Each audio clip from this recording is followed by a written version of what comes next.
tana mozindo ya live na biso bande kolanga bosa kolandanga awa eloko aliboso toko banana yango ezali boyebi le professeur Oyoyo Jacques Joly ya MLC le vieux abande koloba bato bakitaka ba parti politique basali ba parti politique na bango na minute on a sabino le vieux pe asali parti na ye kombo nango les bâtisseurs du Congo. Jacques Joly alongo na MLC ya Jean-Pierre Bemba a créé pe bornae benyango les bâtisseurs du Congo. Un parti politique mboga wana donc boyo na makombo kaka na ebite to komi déjà na combien 500 partis politiques na Congo. Jacques Joly passe à li bornae alongo na MLC ya Jean-Pierre Bemba.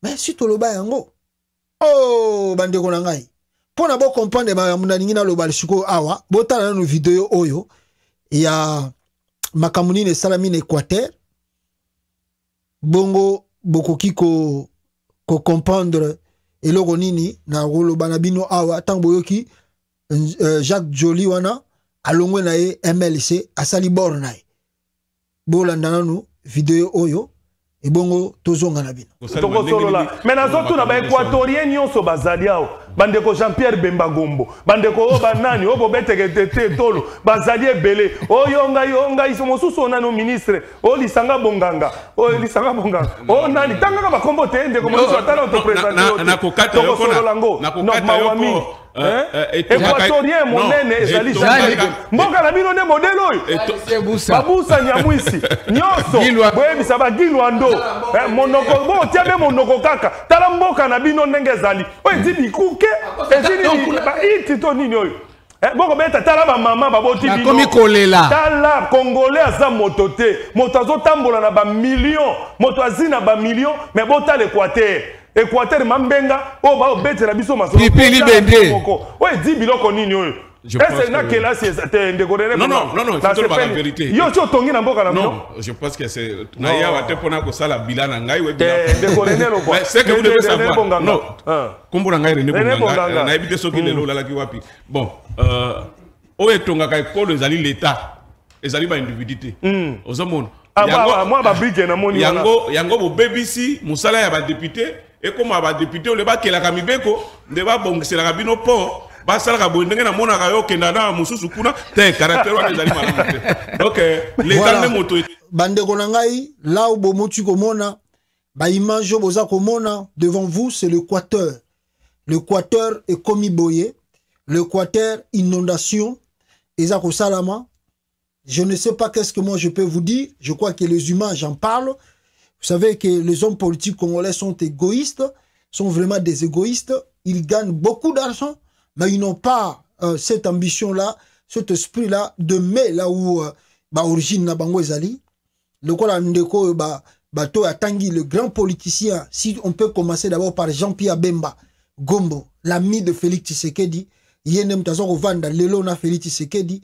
Ba état de siège boza koyoka, il y a des militaires de Jean-Pierre Bemba oyo bazali côté kuna ya Nord Kivu. Jean-Pierre Bemba zako nginda na régime à Félix Tshisekedi comme vous n'avez pas l'idée. Yango bomoni banda Jean-Pierre Bemba à sa la réconciliation na ye na Félix Tshisekedi jamais soki muta MLC moko amekika ko sa la contradiction ya régime à Félix Tshisekedi Jean-Pierre Bemba lui-même en personne n'hésitera pas à prendre son stylo à écrire même si tu pars trop loin à koki même ko suspendre une partie à cause du régime à Félix Tshisekedi. Nous sommes tous c'est quoi? Jean-Pierre Bemba regarde que ses intérêts personnels. Ses intérêts personnels. Non les intérêts des Équatoriens. Jean-Pierre Bemba est bananango depuis Kala. Bato mingi bazala qui n'a parti à Jean-Pierre Bemba Bakenda. Pourquoi Bakenda? L'égoïsme. Et vandi na mutema tonandaku ya Jean-Pierre Bemba. Il regarde que lui-même, pas des autres. Comme il a bénéficié le nom de son père, comme Félix Antoine Tshilombo, bango tout va bénéficier ba komba ba papa. Ba bazwaka lupemba papa na biso azalaki boye komba papa seye bana nde Jean-Pierre Bemba pe aye kaka boye a jwa biloka père na bango akoma bisika zali. Lelo azo soutenir régime à Félix. Lelo aza sima Tshilombo, mais tala en Équateur. akenda kofungula première compagnie Bemba ke kofungula compagnie ya ko exploiter et ya ko sala mafuta mbila. Non, akende makama mafuta mbila te. Akende ko kata banzete, ateka banzete na Équateur. Et puis le même Jean-Pierre Bemba à travers ministre naye F Bazaïba bako teka bakati tala mama nektare ya banze ya Zamba na Kisangani bazo teka banzete na Kisangani. Jean-Pierre Bemba à travers ministre naye F Bazaïba environnement. Ah non, non, eza pas si mawatro bande konang. Mawatro, yango na bisi bino talaka Jean-Pierre Bemba. Jean-Pierre Bemba, bokoti kala koyoka ete bisika bokoyoko Bemba critiquer Chilombo. Non, yoza muta MLC meka ko sala vidéo na Kinshasa critiquer Félix Tshisekedi. Okoyoka Bemba soka obengalo na parti wana te. Pourquoi? Parce que ses intérêts là garantis. Donc batu bakufa na bango te, ils s'en foutent. Bah oh peut Chilombo nommé awa na pouvoir na ye, moi quelques équatoriens oh baza tout autour de Félix Tshisekedi. Que des égoïstes aussi. Il n'y a de quoi utu koloba. Mutu aza kotambola na poche na ye aza na ba millions de dollars. Mais talamboka ndenge za kokufa. Les gens qui rencontrent Chilombo, de quelques équatoriens qui rencontrent Chilombo, baza na idée qu'est-ce que nous devons dire à Chilombo pour que Tomeka kosala pona to sunga population en débandade totale. Qu'est-ce qu'on va dire? C'est ça le Congo, hein? Chacun pour soi, Dieu pour tous. Alors, yesa zuinaye, a komine mutambongo, a komine kolinga basi partout. Alors, est-ce que batouana bazo kokufa eza ba membre de famille naye? Non. Est-ce que ça ba yaya naye? Non. Eza mwasi naye bana naye bakufi? Non. O bakufi a italiete, bakufa na bango, c'est pas son problème. Deuxième événement peuple congolais, ezali oye uti koleka pe na Kinshasa bomona ki yango binomoko batu bakufi na ebité soki nombre eza autant combien, mais il y a eu nombre de morts graves, plus de 100 oyo bakufi na mbula ebetaki na Kinshasa. Comme vous pouvez voir dans les images oyo boza komona mbula ebetaki na Kinshasa 3 jours 4 jours passés awa. Tala Maï et Kati balabala oyo nzela oyo memaka na tio pe ya monene pe memaka soki Maï pe yango wana kala mingi te tio wana pe ko bukana nango ndenge boza komona. Donc route Matadi Kinshasa ekatani déjà. Donc moyen banzela ba camion ke est traversé sous des attaques. Mawatro Talabatu, Talambula. Urbanisme zéro na kati ya capitale. Au quartier Mama Yem dans la commune de Ngaliema. Mama Yem au Kuna. Nous sommes à la hauteur en face de l'école Révérend Kim qui est au quartier CPA Mouchi que vous pouvez percevoir à 50 mètres. Talamai. Qui est au quartier CPA Mouchi dans la commune de Mongafula. Aujourd'hui, il s'est abattu une grande pluie, nous apercevons une grande inondation à Polo. Là, c'est juste à la hauteur de la place Mondoto est catastrophique. Ça, c'est... Bonjour, mon ami. Moula grave, na Kinshasa. Même dans le centre-ville. Bonjour, mon. Devant le lycée français. Voilà. Devant Empire. Voilà. Tala. Donc, une forte et grande érosion. Les Chinois étaient là-bas. C'est terrible. La situation. Bandegonanga est grave. Oh, vous avez une image à Batouakoufi. Moi, je suis là pour écrire les actes de Batouakoufi. Pour en pleine capitale Kinshasa. C'est grave, mes frères. Mais vous savez, comme l'urbanisme n'existe pas au Congo, alors, Batongo pe Bakoufi, Namoni Jantiningo Bila, Abimaki Kuna, Akekotala ba dégâts. Oh, Mboula wana est causé, mais à la fin de compte, il n'y a pas eu résolution.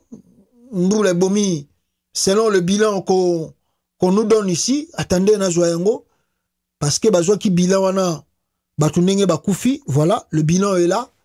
Donc, na ba commune Bakoufi, ba côté mususu ba 60, ba côté mususu ba 23. Donc je crois que ceux qui n'a le bina tangela bino yango mwanda mbupubo yoka le bilan effectif au mbula wana causé na plein de capital, donc c'est grave. C'est grave. Donc balobi ngaliema au moins 58 morts. Nombre de disparus baza 3. Namasina mutakufi moko 0 disparu. Na limité bakufi 3 0 disparu. Na commune Kinshasa mutakufi moko 0 disparu. Na Selembao bakufi 18 0 disparu. Na Mongafula bakufi 27 3 disparus. Na Banda Lungwa 4 morts 0 disparu. Na Bumbu 3 morts 0 disparu. Na Kintambo 5 morts 0 disparu. Na Kalamu 1 mort 0 disparu. Donc au total nous comptons au moins 120, plus de 120 quelques, plus de 6 disparus. Voilà un peu le bilan. Yamboula, les bétamines en pleine capitale, il y a RDC, bah dégâts, yango et sali, mes frères et sœurs. Malheureusement, comme je vous dis, Jantini Ngobila a constaté bah dégâts, yango, mais à la fin de compte, prise en charge et alité. Prise en charge et alité. Donc, batouana bakoufi na bango, gouvernement, na yebite, soki bakoyoki la ba famille wana mawa, bakokunda bango na ba cercueil, imoko bakosaya la bango, to yebina nute, tozota la mikoleza koya, et puis, de deux, maï wana, oyo, et tondisi babilie wana, bazako zela, et kauka, na nenge ya nature, quoi. Donc, maï wana mboule beti, et tondisi batumusu bavandi likola batol, bango moko bakomi ko pepa, le gouvernement congolais n'a pas de solution, n'a pas de possibilité pour nous bimisa ba maïwana na ba milieu na ba quartier.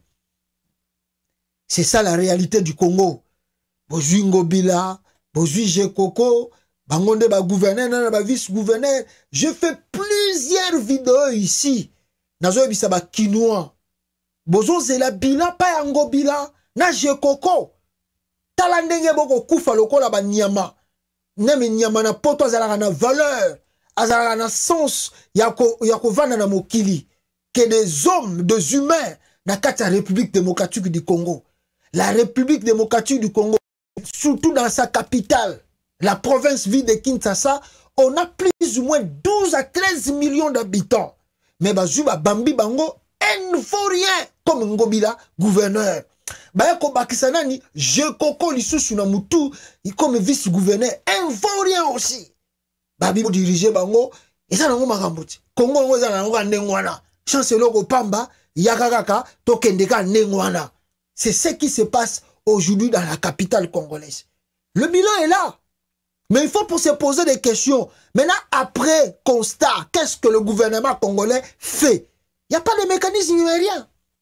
Et ce qui est grave, à Washington ici, selon un frère qui m'a signalé que il paraît que Joe Biden a lobby liango. Joe Biden a meki ko lobby liango. Mais la katia Félix Tshisekedi 120 morts, s'il vous plaît. 120 morts. On est allé chiffre un peu officiel, mais officieux, on ne sait pas si ça peut être plus. Mais le chef de l'État en déplacement ici à Washington a vu à une minute il n'a été à commandant stylo. Mes condoléances à mes compatriotes. Vous voyez l'irresponsabilité de Chilombo. Vous voyez, vous-même, peuple congolais, l'irresponsabilité d'un président de la République. 120 morts, même plus, on peut dire. Le président Vanina, même pas message à compassion la population. Il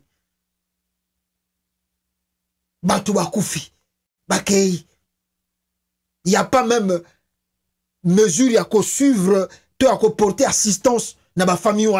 Na bamboka oyo ndenge salami boye okomona batindel bino ba psychologue babanda ko consoler bino gouvernement yembangu mbangu qu'est-ce qu'on va faire ba déplacer bino bisika bozali ba sala banini ba bino na ba soutien rapide. Après, Moutoumou va vendre soka vani na mboka nini, asa kolobo no bino bozo critiquer Chilombo trop. Mais parce que toi tu ne comprends rien mon frère. Tozolo makambo parce que nous avons tellement raison. Nous voyons ce que nous voyons ici dans le pays où nous vivons. Et nous voulons que des choses pareilles ou des choses comme ça et comme un mboka na biso. Quand les gens bakoute une catastrophe, même si on dit que c'est naturel, mais le gouvernement a le droit, il y a quoi porter bango assistance. Il y a quoi sunga bango. Ah, ils ont pas si mingi cause à la Taliban. Ils ont vraiment pas si. Voilà un peu oyo nalinga kina la Sabino ba côté abamai oyo et dindi oyo sali ba dégâts graves oyo bomoni peuple congolais eza kolekila batu et même soki na lobi naba ki satande naba ki sa awa eloko moko ya mukie pona bomona batu bakufi na Congo batu baza kolela pasi na mboka na biso mais Félix Tshisekedi na kozongela ngota moko toko talona makambo ezali très essentiel awa très important awa